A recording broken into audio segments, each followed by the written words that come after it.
शिवाय नमस्तुभ्यम। आप सभी पर महादेव का आशीर्वाद सदा बना रहे। आज रवि प्रदोष व्रत है। इस शुभ अवसर पर आप सभी सुनेंगे रवि प्रदोष व्रत की संपूर्ण कथा, श्री शिव चालीसा पाठ और आरती। अगर आप इस माह के प्रदोष व्रत की तिथि और शुभ मुहूर्त के साथ ही प्रदोष काल के समय के बारे में जानना चाहते हैं तो इसकी वीडियो हमारे चैनल पर अलग से अपलोडेड है, आप उस वीडियो को देख सकते हैं। कथा का शुभारंभ करने से पहले हम सब भक्त मिलकर भगवान शंकर की स्तुति करेंगे। उससे पहले आप सब भी कमेंट बॉक्स में भगवान शंकर की जय जरूर लिख दीजिएगा। कुंद फूल, चंद्र और शंख के समान गौरवर्ण और सुंदर पार्वती जी के पति, मनोवांछित सिद्धि देने वाले, करुणा से भरे, सुंदर कमल से नेत्रों वाले और कामदेव के नाशक शंकर जी को हम नमस्कार करते हैं। एक समय सभी प्राणियों के हितार्थ परम पावन भागीरथी नदी के तट पर ऋषि समाज द्वारा विशाल गोष्ठी का आयोजन किया गया। इस महासभा में व्यास जी के परम शिष्य पुराण वेत्ता श्री सूत जी महाराज हरि कीर्तन करते हुए पधारे। श्री सूत जी को आते हुए देखकर शौनक आदि 88,000 ऋषि मुनियों ने खड़े होकर उन्हें दंडवत प्रणाम किया। महाज्ञानी सूत जी ने भक्ति भाव से ऋषियों को हृदय से लगाया तथा उन्हें ढेरों आशीर्वाद प्रदान किया।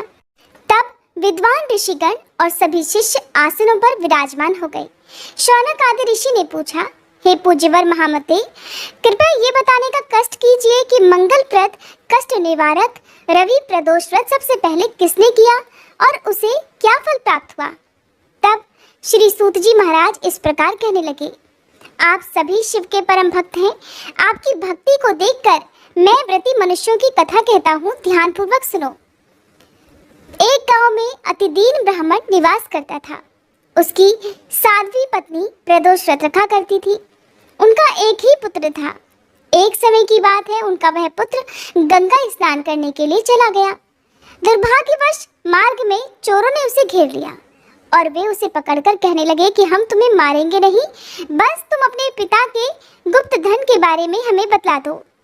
चोरों की बात सुनकर वह बालक बड़े दीन भाव से कहने लगा, हे बंधुओं, हम तो अत्यंत दुखी दीन हैं, हम बहुत गरीब हैं, हमारे पास भला धन कहाँ से आएगा। बालक की बात सुनकर चोर कहने लगे, तो फिर बता, तेरी इस पोटली में क्या बंधा हुआ है।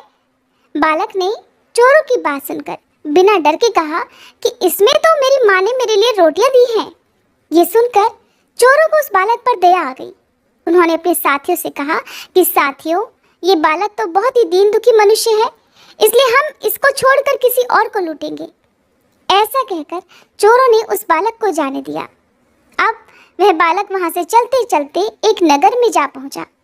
नगर के पास ही बरगद का एक विशाल वृक्ष था। वह थका हुआ था, इसलिए वह बालक उसी बरगद के वृक्ष की छाया में सो गया। उसी समय उस नगर के सिपाही चोरों को खोजते हुए उस बरगद के वृक्ष के पास ही जा पहुंचे जहां पर वह बालक सोया हुआ था। वह बालक को चोर समझकर बंदी बनाकर राजा के पास ले गए। तब राजा ने उस बालक को कारावास में बंद करने का आदेश दे दिया। उधर ब्राह्मणी का लड़का जब रात होने तक घर नहीं लौटा तो उसे अपने बेटे की बहुत चिंता हुई। अब अगले दिन प्रदोष व्रत था। ब्राह्मणी ने प्रदोष व्रत रखा और भगवान शिव से सारा दिन मन ही मन अपने पुत्र की कुशलता की प्रार्थना करने लगी। भगवान शंकर ने उस ब्राह्मणी की प्रार्थना स्वीकार कर ली और फिर उसी रात भगवान शंकर ने उस राजा को स्वप्न में आदेश दिया कि वह बालक चोर नहीं है, वह निर्दोष है, उसने कोई चोरी नहीं की है, इसलिए उसे प्रातःकाल छोड़ दिया जाए, नहीं तो वे उसका सारा राज्य वैभव नष्ट कर देंगे। प्रातःकाल राजा ने शिव जी की आज्ञा अनुसार उस बालक को कारावास से मुक्त कर दिया। बालक ने तब अपनी सारी कहानी राजा को कह सुनाई। बालक के मुंह से सारा वृतांत सुनकर राजा ने अपने सिपाहियों को उस बालक के घर भेजा और उसके माता पिता को अपने राज दरबार में बुलवाया। राज दरबार में बुलवाए जाने के कारण उसके माता पिता बहुत भयभीत हो गए थे। उन्हें लग रहा था कि शायद राजा उन्हें दंड देने वाला है। राजा ने उन दोनों को भयभीत देकर कहा कि आप डरिए मत, आपका बालक तो निर्दोष है। तब राजा ने ब्राह्मण को 5 गांव दान में दे दिए, जिससे कि वे सुखपूर्वक अपना जीवन बिता सके। इस प्रकार भगवान शिव की कृपा से और प्रदोष व्रत के प्रभाव से वह ब्राह्मण परिवार अब आनंद से रहने लगा।